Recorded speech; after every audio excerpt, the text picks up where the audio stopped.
So one of the big challenges that the Surgeon General himself identified when talking about the parenting public health crisis that he's trying to fix is the fact that parents today have to do an unusual thing that no parents in human history have ever had to do. They have to navigate healthy boundaries for dealing with social media and helping their kids deal with technology and social media broadly. This is just a fact of life, right? Like, our kids are into technology. And this was something that we heard a lot in our survey, that parents are just looking for some ground rules for how to deal with this. It's causing lots of just kind of confusion, but also lots of anxiety on top of the confusion. And so here's just some of the quotes we heard from parents. I think it's so nice to kind of see what parents are worried about here. So knowing what our kids have access to online is a worry. We don't want them to be addicted to technology, but it's difficult to find this balance between encouraging their kids to be their best and giving them independence, especially as they get older, but also keeping them safe. How do we kind of navigate this balance? We also heard from lots of parents who feel like they're trying to kind of limit technology, but feel like they're just sort of facing the culture in which we live. Kids don't have tablets. My 10-year-old knows that she's not getting an iPhone until she's in high school, but the world is what it is. Like, kids aren't into anything that's not technology. There's this constant feeling of being overwhelmed. In this parent's case, was definitely impacting her ability to function. If you feel like you're limiting, you're not sure if you're doing it right, and that breeds its own anxiety. All very tricky. One other parent here, I resent having to deal with smartphone concerns and the unnecessary conflict it causes between children and parents. The pressures are different from when I was growing up, when it was easier to find calm and solace and thinking space without technology. This idea of calm and solace and thinking space without technology is something we worry about for our kids. But of course, in our phone-based world, it's important to note that we have to deal with that ourselves as parents, right? Like, you also need to find calm and solace in a technology-free way, right? There's a lot of parents who are looking called out right now. The couple is sitting together like, not gonna say it. But this is the world that we find ourselves, right? Technology's not going away. And if you fast forward, even if your kids are younger, however bad and addictive technology feels right now, it's only gonna be worse in 3 years' time, 5 years' time, 10 years' time, and so on. Right? So I think we really need to ask ourselves the question of, like, what is this kind of technology doing to our kids? How is it affecting them? What does the research really say? And we could spend months and months on this question because, of course, there's lots and lots of research on this. But I think a really fabulous guide that's come out recently to kind of the harms potentially that our kind of technology-infused lives might be having on our kids comes from this recent book by Jonathan Haidt called The Anxious Generation, subheading, How the Great Rewiring of Childhood is Causing an Epidemic of Mental Illness. What Haidt argues in the book is that we've sort of rewired childhood in two ways. One is that we've changed the extent to which kids have free time and have fun and do things without their parents. That's something else we'll be talking about in different lectures. But he also argues that a new rewiring of childhood involves having a phone-based childhood, where from even toddlerhood in many cases, you're around a screen, around a phone, and you're using that to entertain you. And Jonathan Haidt argues that this is really causing a big rewiring. It's fundamentally changing a lot of the ways that kids interact with us, that kids interact with each other, and it might be causing them some pretty serious harm that we need to look into. In fact, in the book, he argues that there's 4 different kinds of what he calls foundational harms, like foundations that kids aren't getting in the same way because they're part of this phone-based childhood. One of the big ones that he talks about a lot in the book is a sense of social deprivation, which I think is worth saying is kind of ironic, right? We have these devices, presumably, so we can connect with one another, but in practice, they make us connect a lot less in real life. And Haidt really worries that from even young childhood, this is affecting kids a lot. Kids are on screens and just not looking at the people around them. That's affecting their language learning. It's affecting what they're kind of paying attention to. They sometimes don't get the input from us like that they would normally be getting, because we also live in a phone-based life where we're kind of paying attention to our devices rather than our kids, maybe in subtle ways that we don't realize, but ones that might be really affecting their childhood. But most importantly, they're not socially interacting with each other because of the draw of these devices. And the book goes through kind of data point after data point showing how different the phone-based childhood is in terms of social interaction from the way things used to be 10 years ago, pretty much in every domain you could look at. One of the ones I'll show you here is just the one that's most striking to me, is just like how often kids are actually hanging out with other kids. And so here's just one graph that kind of comes from the book. This is the number of teens who say they meet up almost every day with one of their friends. And we're looking kind of across time at the number of teens that did this, from like, the 1980s when I was a kid, when, spent a lot of days, a lot of people, a lot of my friends hung out with somebody else every day. It's going down over time, but it tanks pretty precipitously after 2010, which is the point at which more kids had kind of smartphones than not, right? And this is a sort of data point that Haidt points to a lot, is this moment when like there's so many smartphones that these sort of trends change. Like kids just are physically not hanging out with each other. And this social deprivation is probably changing the way they learn, the way they develop norms, the ease with which they have social connection, right? The anxiety that maybe comes, the social anxiety that comes from kind of not being used to this is something that we're seeing in this generation too. And so that's kind of harm number one, we're depriving them socially. Harm number two, which is a big one, is that we also might be depriving them of sleep. We know that sleep is super important for normal brain development. It's really important for learning.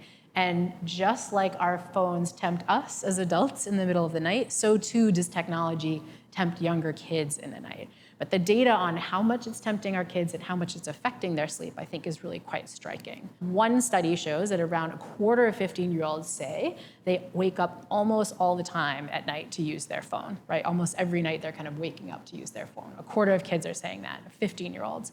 But I think what's striking is almost the same number of 13-year-olds who have phones are saying the same thing, right? A quarter of them are just kind of not getting the sleep they need, which again, at 13 is so important for brain development. It's also, as mentioned, so important for learning. Other studies show that nighttime phone users are 3 times more likely to say that they're constantly tired at school. They can't pay attention at school because they haven't slept enough, right? And this is the kind of thing that our kids are experiencing. And so just the act that they're not getting the kind of sleep that they need is in some sense a foundational harm. We're not kind of giving them the kind of normal biological stuff that they need to learn and be awake during the time that they need it. So sleep, big foundational harm. Third foundational harm is what Haidt calls attention fragmentation.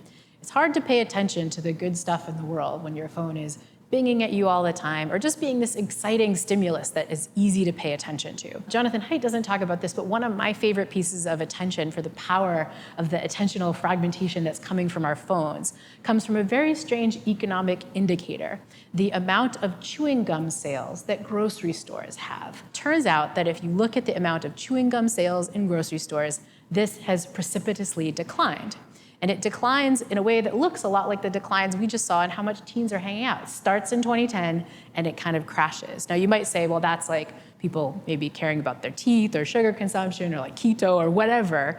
No, it turns out if you look, it's because people just don't see the gum where they normally used to see the gum, right? Back in the early 90s when there was no phones, if you're standing in the grocery line, you're kind of twiddling your thumbs and there's nothing to do. Maybe you flip through a magazine, you're looking at the gum and the candy, you're like, I'll just get a little pack of juicy fruit, right?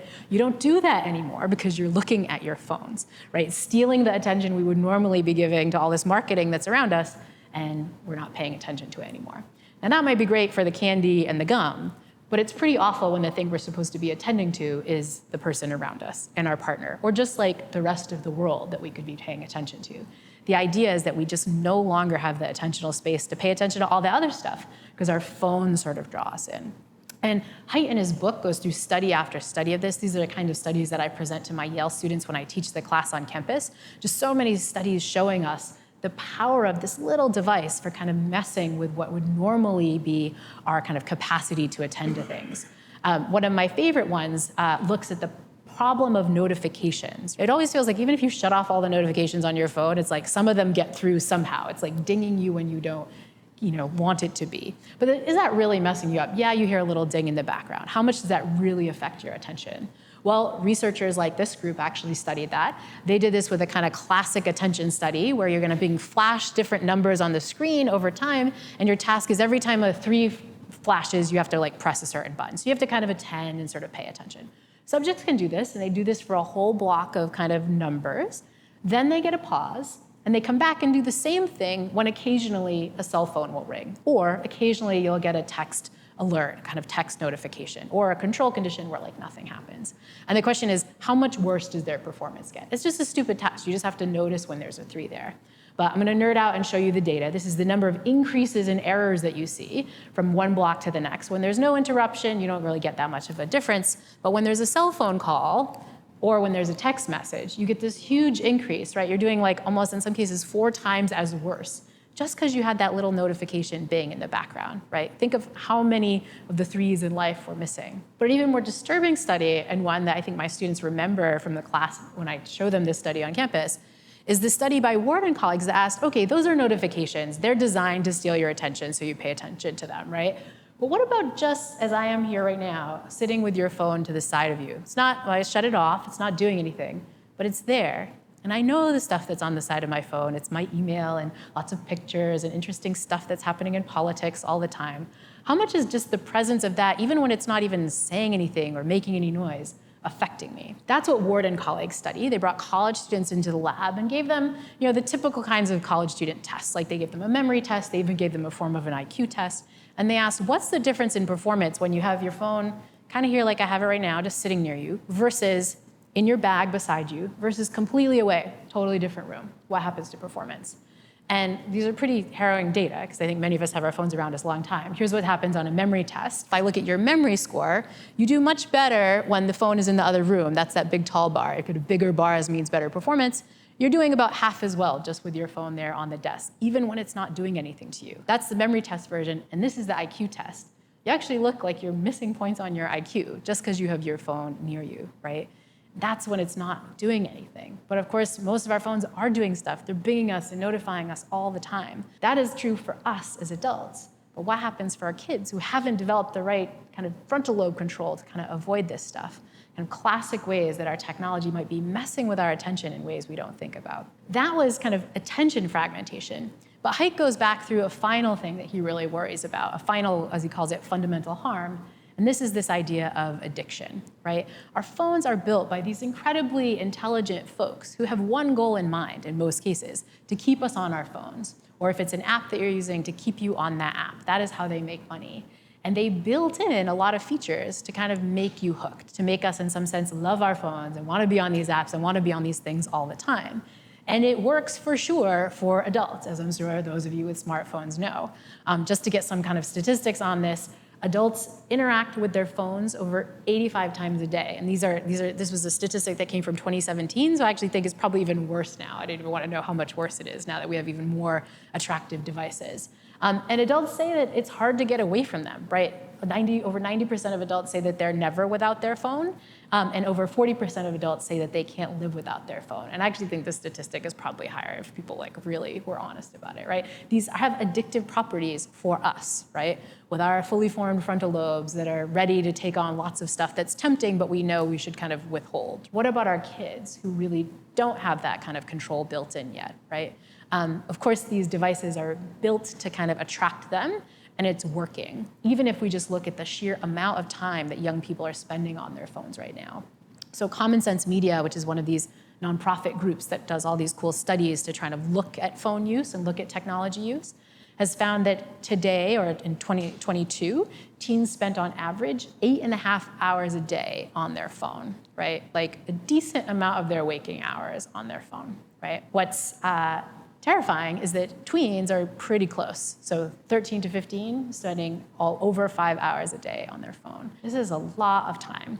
And I think it's interesting to think about whether or not we're seeing some harms from this amount of time that we're allowing kids to kind of interact with these devices. So those are Haidt's foundational 4 harms. We're socially depriving our kids, their sleep is getting messed up, we're weighing out their attention, and I think we're giving them access to this addictive substance that we should have some question about whether that's okay for them. And I think as we think about these harms, we might want to think about practices that we can do to reduce some of these over time.